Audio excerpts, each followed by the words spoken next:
नमस्कार, आप देख रहे हैं एवन उत्तराखंड और आपके साथ मैं हूं आशीष तिवारी। बुलेटिन में सबसे पहले एक नजर हेडलाइंस पर। चारधाम यात्रा पंजीकरण के नए नियम का हुआ विरोध। व्यापार जगत ने की निर्णय को वापस लेने की अपील। कांग्रेस ने लगाया जल्दबाजी में फैसला लेने का आरोप।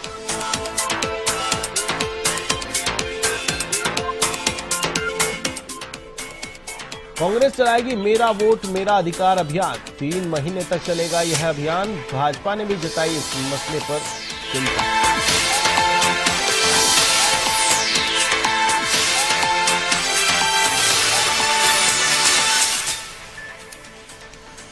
लुभा रहा है सरस आजीविका मेला। लोहे के बने बर्तन आकर्षण का केंद्र। जल्द बाजार में आएगा लोहे से बना प्रेशर कुकर।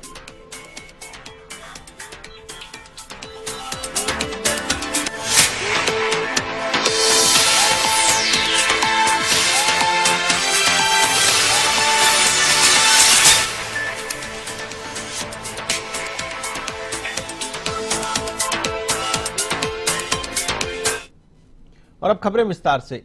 जनपद पौड़ी के सभी न्यायालय में 8 मार्च को राष्ट्रीय लोक अदालत का आयोजन होगा। जिला विधिक सेवा प्राधिकरण के सचिव अकरम अली ने बताया कि 8 मार्च को पूरे देश में राष्ट्रीय लोक अदालत का आयोजन होगा, जिसके क्रम में जनपद के सभी न्यायालय में भी राष्ट्रीय लोक अदालतों का आयोजन होगा।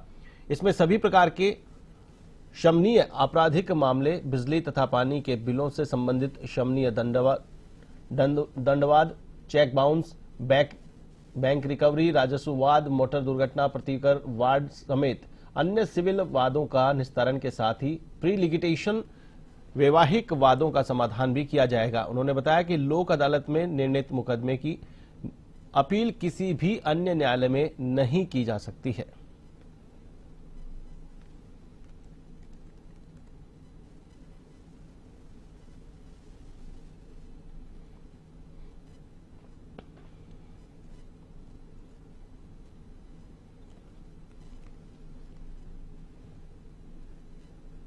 राष्ट्रीय लोक अदालत का आयोजन समस्त भारतवर्ष में किया जाता है।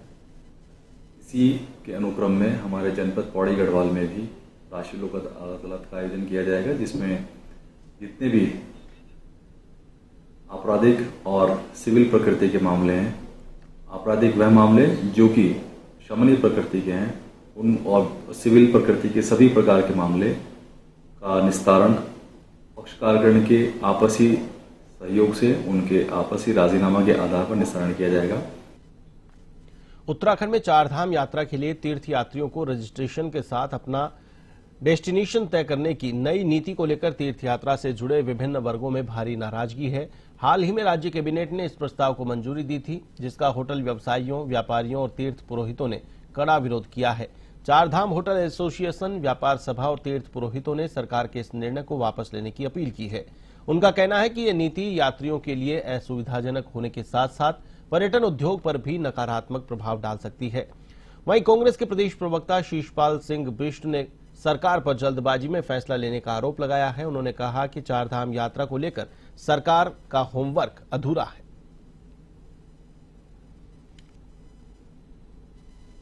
चारधाम यात्रा को लेकर के सरकार का होमवर्क पूरा नहीं है और आनंद फानंद में जिस तरीके से कैबिनेट में सरकार ने निर्णय लिया कि रजिस्ट्रेशन और डेस्टिनेशन पॉलिसी लाई जाएगी, तो उसका जो है विरोध शुरू हो गया है। चारधाम महापंचायत हो, होटल एसोसिएशन हो, हमारे टैक्सी ऑनर्स एसोसिएशन हो या अन्य जो वहाँ पर यूनियन है, सब इसके विरोध में उतर गई हैं। सरकार से पूछ रही हैं कि आखिर इसकी जरूरत क्या है। भाई, यात्री को अपना डेस्टिनेशन बताना होगा, वो कहाँ खाएगा, कहाँ पिएगा, कहाँ रहेगा, ये बड़ी जो है आश्चर्यजनक जो है शर्तें। राष्ट्रपति द्रौपदी मुर्मू 20 जून को राजपुर रोड स्थित ऐतिहासिक राष्ट्रपति आशियाना परिसर की 132 एकड़ भूमि में अत्याधुनिक सार्वजनिक पार्क की आधारशिला रखेंगी। राष्ट्रपति के अतिरिक्त सचिव डॉक्टर राकेश गुप्ता की अध्यक्षता में राजपुर रोड स्थित राष्ट्रपति आशियाना में उच्च स्तरीय बैठक हुई। इस पार्क की डीपीआर तैयार की जा रही है। डॉक्टर राकेश गुप्ता ने बताया कि यह पार्क एक ऐतिहासिक परियोजना के रूप में काम करेगा, जिसमें विश्व स्तरीय सुविधाएं, नवीन डिजाइन, टिकाऊ विशेषताएं होंगी और यह हरियाली, स्वास्थ्य और सांस्कृतिक कार्यक्रमों के लिए एक केंद्र के रूप में काम करेगा।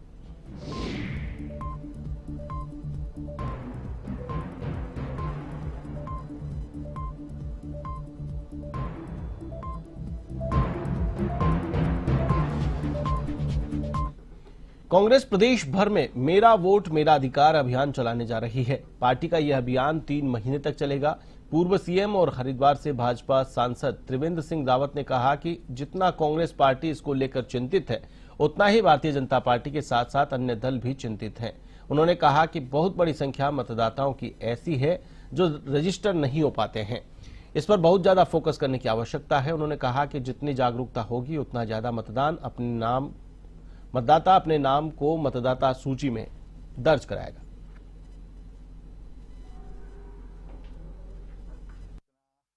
कांग्रेस इसको लेकर चिंतित है, उतना ही भारतीय जनता पार्टी भी और दल भी है, क्योंकि देखने में आता है कि बहुत बड़ी संख्या मतदाताओं की ऐसी है कि जो रजिस्टर नहीं हो पाते। तो उस पर वास्तव में बहुत ज्यादा फोकस करने की जरूरत है और जितनी जागरूकता होगी तो उतने ज्यादा मतदाता अपने नाम उस पर मतदाता सूची में चढ़ाएंगे। और आयोग के द्वारा, क्योंकि ये काम सारे आयोग करता है, चाहे करता प्रशासन के माध्यम से, स्टेट गवर्नमेंट के माध्यम से करता है, जिला प्रशासन के माध्यम से करता है, लेकिन उनकी चिंता से हम भी सहमत हैं। और मुझे लगता है कि इसमें किसी तरह का डिफरेंस जो है पॉलिटिकल पार्टीज में नहीं है। जितने नाम रजिस्टर होंगे उतने ज्यादा मतदान होगा। हर कोई चाहता है कि मतदान करें और हर कोई चाहता है, राजनीतिक दल चाहते हैं कि अधिकतम मतदान हो। अंतर्राष्ट्रीय महिला दिवस के अवसर पर देश भर में कई कार्यक्रमों का आयोजन किया जा रहा है। इसी क्रम में रामनगर में विशेष कार्यक्रमों की श्रृंखला आयोजित की जा रही है। राजकीय महाविद्यालय सभागार में 2 दिवसीय कार्यक्रम आयोजित किए जा रहे हैं। आयोजकों ने बताया कि कार्यक्रम का उद्देश्य महिलाओं के योगदान को सम्मानित करना और समाज में उनकी भूमिका को सशक्त बनाना है। इस कार्यक्रम में विभिन्न प्रदर्शनी, प्रतियोगिताएं और सांस्कृतिक कार्यक्रम आयोजित किए जाएंगे। कार्यक्रम का खास आकर्षण एक पेड़ मां के नाम अभियान भी रहेगा, जिसके तहत महिलाओं के सम्मान में वृक्षारोपण किया जाएगा। अंतर्राष्ट्रीय महिला दिवस पर एक कार्यक्रम हमारा शक्ति कार्यालय नैनीताल यहाँ पर आयोजित कर रहा है, जो कि राजकीय महाविद्यालय रामनगर में किया जाना है।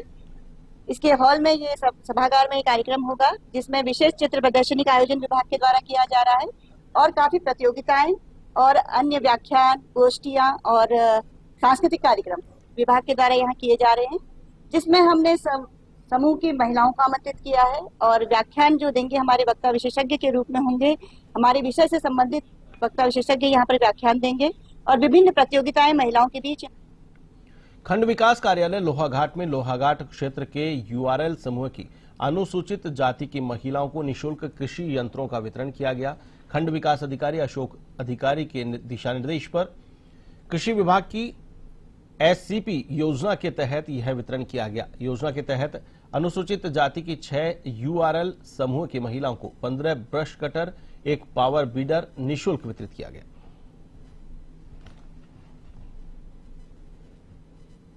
जो ग्रामीण एससी समूह की महिलाएं हैं, उनको एक किट निःशुल्क दिया जा रहा है, ताकि अपना रोजगार और अपने आजीविका का उत्पादन कर सके। हल्द्वानी के एमबी ग्राउंड में सरस आजीविका मेला चल रहा है। 10 मार्च तक चलने वाले इस मेले में लोग भारी संख्या में पहुंच रहे हैं। खास बात यह है कि मेले में चंपावत जिले के लोहाघाट की प्रसिद्ध लोहे की कढ़ाई को केरल की कढ़ाई टक्कर दे रही है। लोहाघाट के पूर्णागिरी स्वयं सहायता समूह की लोहे की कढ़ाई लोग खूब पसंद कर रहे हैं। नारायणी देवी ने बताया कि कढ़ाई के साथ फ्राई पैन, करछी, तवा, चाकू के बाद अब जल्द ही लोहे से बने प्रेशर कुकर भी बनाने जा रहे हैं। सरस आजीविका मेले में 250 स्टॉल्स लगाए गए हैं।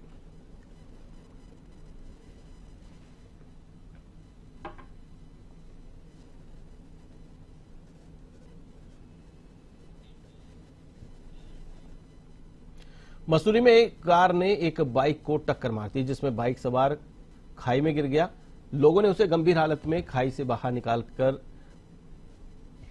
पुलिस को मौके पर बुलाया। पुलिस समय पर नहीं आई।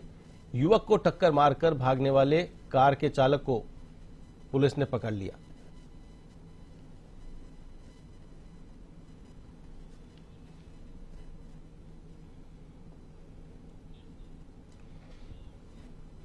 नेशनल हाईवे 309 रामनगर काशीपुर मार्ग पर बसई के समीप एक कार और छोटा हाथी वाहन के बीच जबरदस्त टक्कर हो गई। हादसे में दोनों वाहनों के परखच्चे उड़ गए। दुर्घटना में गंभीर रूप से घायल कार सवार को उपचार के लिए रामनगर के सरकारी अस्पताल पहुंचाया गया, जहां चिकित्सकों ने उसे मृत घोषित कर दिया। कार में कुछ अन्य लोग भी सवार थे जो मामूली रूप से चोटिल हुए। कोतवाल अरुण कुमार सैनी ने बताया कि मृतक के शव का पोस्टमार्टम करने के बाद शव परिजनों को सौंप दिया है।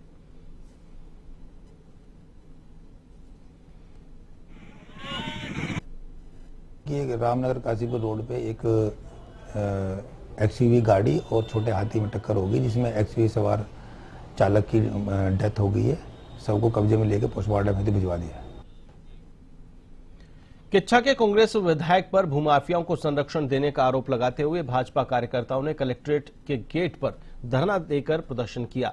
बाद में कार्यकर्ताओं ने एडीएम को ज्ञापन सौंपा। पूर्व विधायक राजेश शुक्ला ने कहा कि कांग्रेस से जुड़े एक भूमाफिया ने गौशाला के लिए चिन्हित 30 एकड़ भूमि पर अवैध कब्जा कर रखा है और किच्छा विधायक तिलकराज बेहड़ भूमाफिया को बचाने के लिए प्रशासन पर दबाव डाल रहे हैं। उन्होंने कहा कि जिला प्रशासन से कांग्रेस नेता के कब्जे से गौशाला की भूमि मुक्त कराने के लिए मांग की गई है और किच्छा विधायक तिलकराज बेहड़ द्वारा किए जा रहे पुलिस के खिलाफ विरोध प्रदर्शन को नौटंकी बताया।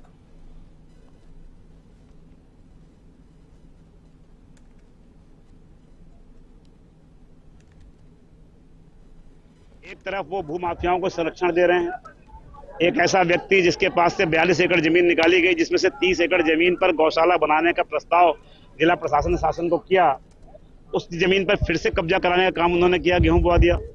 और जब जिसने शिकायत की गफ्फार खान है, उसके घर कांग्रेसियों ने जाके हमला किया। हाजी सरवर यार खान के गुंडों ने साथ जाकर राइफल लेके, लाइसेंसी हथियार लेके जाके हमला किया। और जब उनके खिलाफ पुलिस कार्रवाई करती है तो तिलकराज बेहड़ जी जाके थाने में कोतवाल को धमकाते हैं। मैं आपके माध्यम से पूछना चाहता हूं, बेहड़ जी से बताओ कि हाजी सरवर यार खान जिसके लिए आज आप धरना दे रहे हो एसएसपी ऑफिस पर, उसके पास से 42 एकड़ जमीन का